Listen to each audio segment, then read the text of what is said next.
In the wake of Hamas's October 7th attack on Israel, this country has been on a major war footing for well over a year and a half.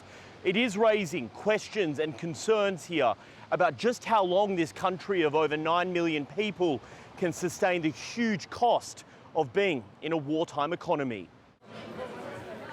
In the busy and bustling streets of Tel Aviv, it can be easy to forget that Israel is at war.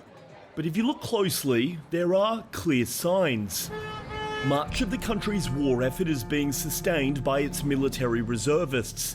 Serving in the IDF is compulsory for all men and women here. And while some exemptions exist, most will remain on call for reserve duty until the age of 40. Since the 7th of October 2023, almost 300,000 reservists have been called up for military service, according to the IDF. And that comes with a big economic cost, especially for employers who are legally compelled to release staff for military drafts. For bosses like Dror Litvak, that can make running a business difficult, as the Israeli CEO of multinational recruitment agency Manpower Group, he says companies have had to adjust their long-term strategies to account for short-term workforce uncertainties. You know, we have plan A, we have plan B, we have plan C, because we don't know what actually is going to happen next month, if there is going to be a new operation, or it's going to be a slowdown, and because of that, we are actually managing our companies through chaos. The broader financial outlook for Israel, the world's 26th largest economy, remains uncertain. Economists have warned that reduced foreign investment, falling productivity growth and labour force disruptions are starting to mount.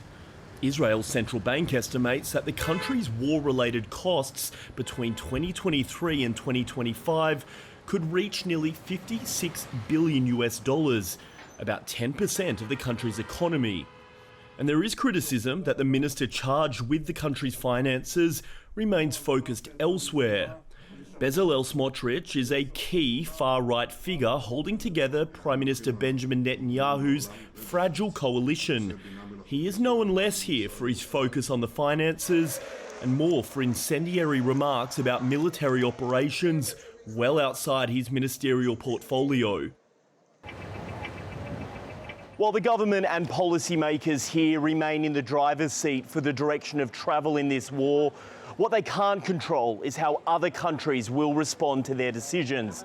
And there are signs some of Israel's big trading partners are looking to use economic levers as a tool of protest against the country's military actions.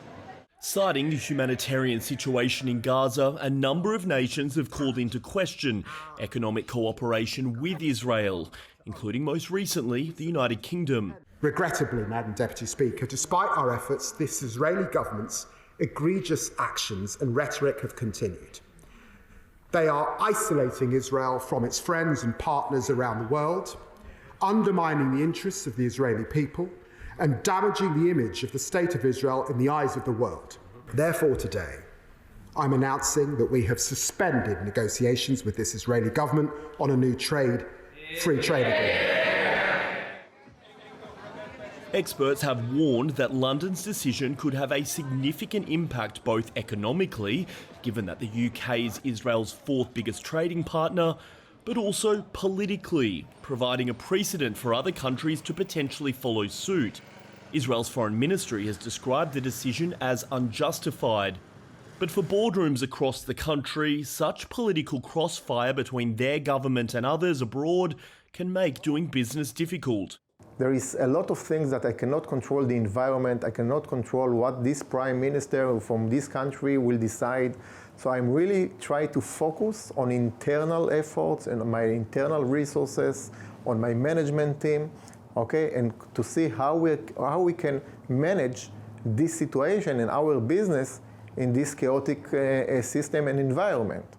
And so, as the people of this region and the world more broadly await an end to this war, for companies big and small, uncertainty remains the only certainty, along with questions about just how long this relatively small nation can sustain the vast cost of being at war. The Israel-Gaza war looms large, more than 9,000 kilometres away from here in New York City, where the United Nations and colleagues from the World Bank and European Union are tallying up the cost to rebuild the war-ravaged enclave. They estimate a price tag of more than $53 billion to rebuild an area that is lying under 50 million tonnes of rubble, in a war that the UN says has destroyed more than 60% of homes and 65% of roads. Destruction on an unimaginable scale. The interim rapid damage and needs assessment says that $53.2 billion is needed to rebuild Gaza over the next 10 years, with $20 billion needed in the first 3 years alone. In the meantime, residents of the Jabalia refugee camp in northern Gaza are doing it themselves, by hand. وهيني قاعد بنقل الحجار من هنا بسدد في الشارع الرئيسي عشان اعمل خيمه عشان مش قادر وين بدي اودي الركام ما فيش مكان اوديه. بدنا فيها شهر هذه انه باليدين بنشتغل مش في كباش ولا في حاجه والردم بنرميه في الشارع وكل 10 ايام تجي لك الجرافه ويمكن ما تجيش والحال كله من بعضه يعني والحمد لله. The majority of houses in Gaza have been destroyed. Clearing the wreckage, not to mention the unexploded ordnance, will take years. The UN says it's helping to lead a group of NGOs with experience of removing debris, and it's making some progress, despite the magnitude of the challenge. We've been able to remove about 21,600 tons of rubble. We've been able to use that about 290 tons, which we've been able to repurpose for roadworks. And we've also built employment creation into the effort. We've been able to create over 1,500 working days for about 53 local workers and engineers. The US president has a different plan for the enclave. The US will take over the Gaza Strip, and we will do a job with it too. He wants to turn it into what he's described as the Riviera of the Middle East, and in the process, relocate the 2 million people who call Gaza home.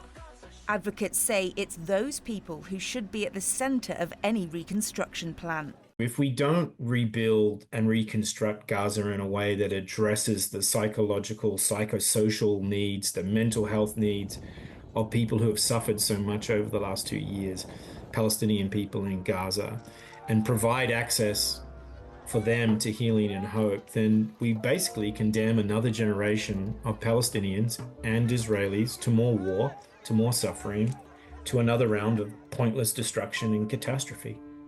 That threat of more conflict is one of the biggest obstacles when it comes to trying to rebuild this war-ravaged strip of land. The authors of the report, estimating reconstruction will cost $53 billion, also caution that large-scale work can't even begin, given the lack of clarity over Gaza's future, not least how it will be governed.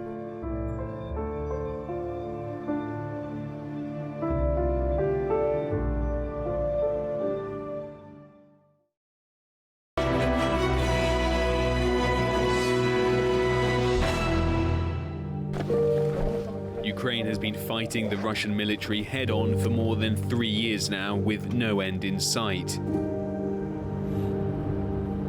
But as Ukrainians dodge bombs and gunfire, they've also begun rebuilding. Just months after the first assault saw the Russian military advance closer than 35 kilometers to here in the center of Kiev, rebuilding efforts were already returning streets to how they were before February 24th. So life goes on.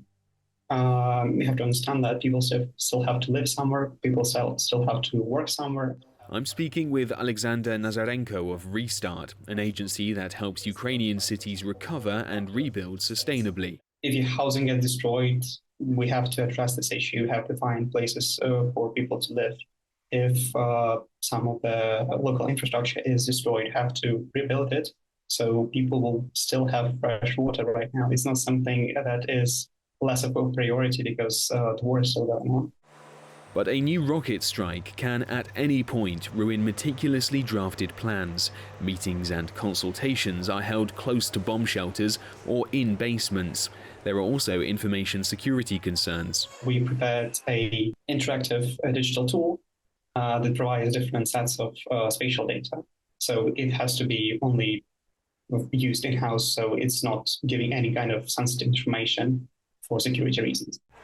A tally by the Ukrainian government and international agencies estimates by the end of 2024, Russia had inflicted $176 billion worth of direct damage to infrastructure across Ukraine. But each region pays a different price. In southern and eastern Ukraine, it's about reconstructing hundreds of thousands of damaged homes and rebuilding villages empty of all but the elderly and those who refuse or cannot leave. In western and central parts of Ukraine, projects need to address the influx of internally displaced people. Reconstruction, which is also the priority of Ukrainian state now, because, well, a lot of internally displaced people and the priority. Ludmila Haliolko is a member of the European Youth Parliament's Rebuild Ukraine ambassadors. They want to make sure youth voices are heard so the country builds back better. And that means improving education, strengthening cybersecurity, and preserving Ukrainian culture. The cost of Ukraine's reconstruction and recovery is estimated at $524 billion over the next 10 years. That's triple the cost of direct damages. The biggest need for spending is for repairing homes, transport, and energy infrastructure. But the damage from this war extends far and wide. While Russia describes its so-called special military operation as limited to Ukraine, its impact has gone far beyond Ukraine's borders, in fact, far beyond the immediate region. The war and sanctions sent oil and gas prices soaring, disrupted supply chains, and exacerbated global inflation. European military spending rose by 17% across 2024 at the expense of other priorities. And the UN estimates that 23 million more people could be chronically undernourished by 2030 than if the war in Ukraine had never happened. It's a clear sign that the cost of war in Ukraine carries a price that the world is also paying. Another victim of war, washed ashore. Scientist Ivan Urosev says dolphin carcasses like this have become an increasingly common sight on the Black Sea coast. It's a really big stress to work when we hear bombing, when we saw drones, when we saw many dolphins, dead dolphins on the shoreline. Tuvlivsky Limani National Nature Park's 44-kilometre sandbar and 13 estuaries are a haven for roughly 1 million migrating birds. It's a narrow strip of the Black Sea and the only park of its kind not under Russian occupation. Inside of this big area we have strictly protected area. Ivan has been studying the impact of the war on the park's wildlife. This grebe is lucky. Ivan says 30,000 such birds have died since December, following an oil spill caused by 2 Russian tankers in the Black Sea's Kerch Strait.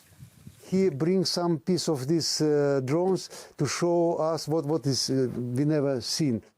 And he blames Russia's drones for spooking flamingos, forcing them to abandon their nests and giving gulls the opportunity to decimate last year's colony. The drones, they stay 1-2 minutes, but during this period, very aggressive gulls,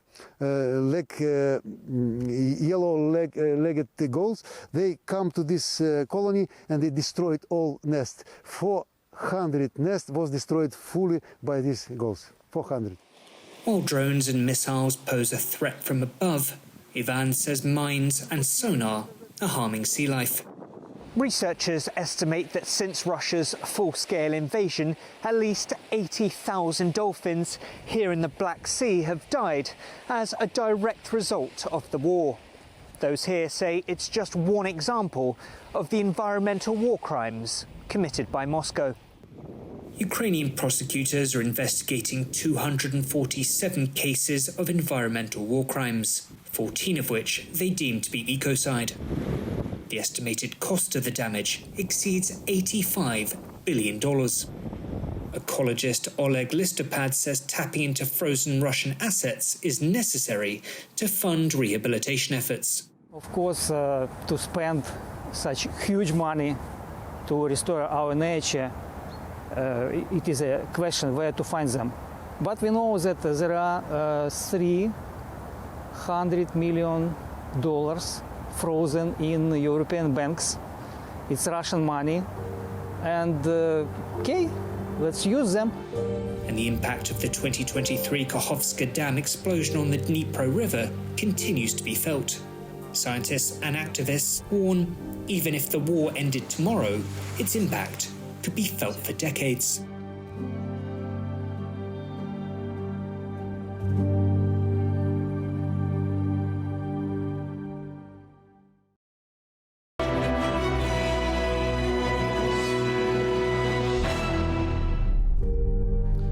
Mohammed Bashir, a resident of Sukha Kadda and Poonch district, is deeply worried about the future of his brother's family.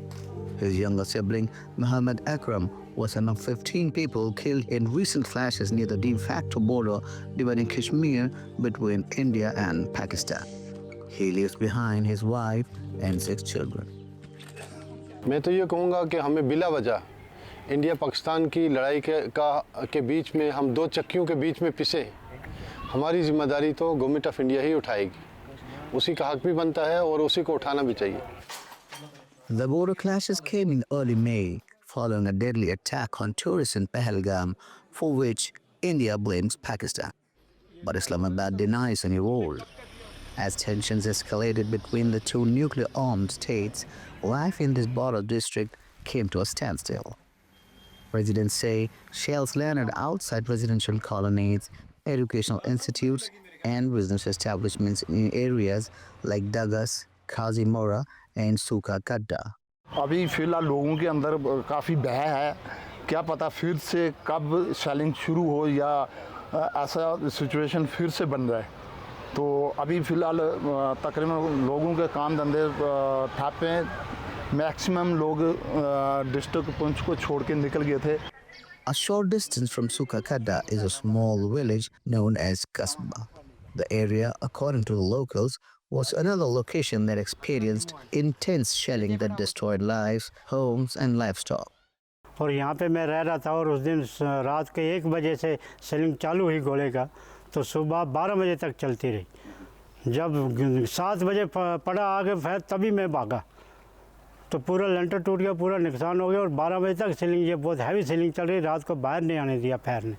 हमें माशाल्लाह अपनी जान सलामत है कोई ऐसा नुकसान नहीं हुआ लेकिन मकान का ये सब जो ये नुकसान हुआ ही है ये तो सब नुकसान हुआ.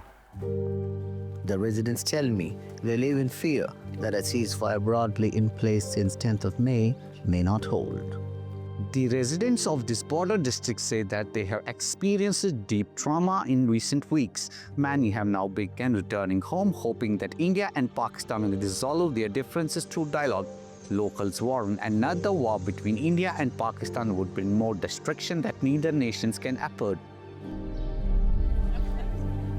The Kashmir Valley is renowned for its scenic beauty, snow-clad mountains, lush green meadows, and freshwater lakes. Its tourism industry was booming with a record 3.5 million domestic and international visitors last year. The surge in visitors came as travel resumed after the COVID-19 pandemic and after the Indian government's push to boost the valley's economy. But Pahalgam's once bustling streets have gone quiet since April's terror attack that killed 26 people, mostly tourists. It's taken a toll on local livelihoods, including that of local horseman Muhammad Shafi Mir.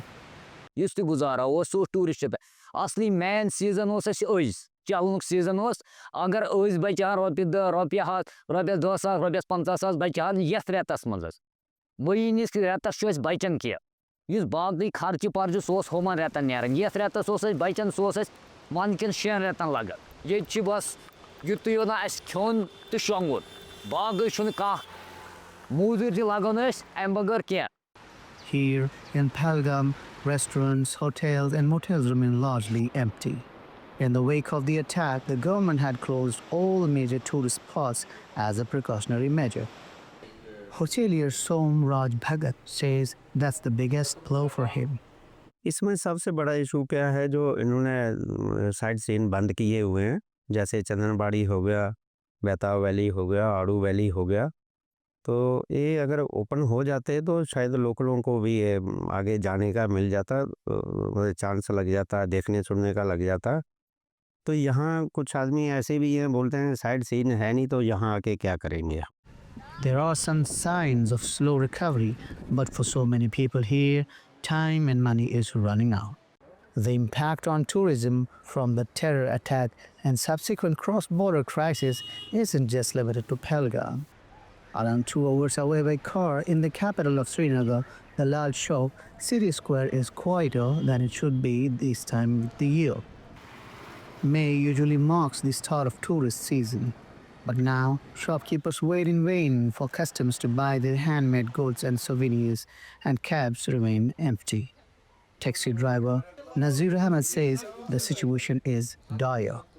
Tan purchase be it isn't that once you want your ball sheet to Nazar Wazar Guzul Bakishu Banshe. Kamakarachunki. On Dal Lake, one of the most prominent tourist destinations in Srinagar, boat owner Malone is restless.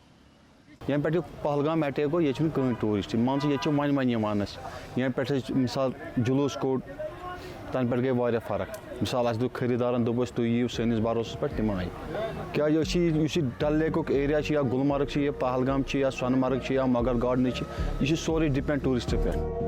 The absence of tourists in the valley has struck a blow to an industry that contributes around 7% of the region's economy. For Kashmiri businesses uncertain about their future, this is a waiting game that's getting costlier by the day.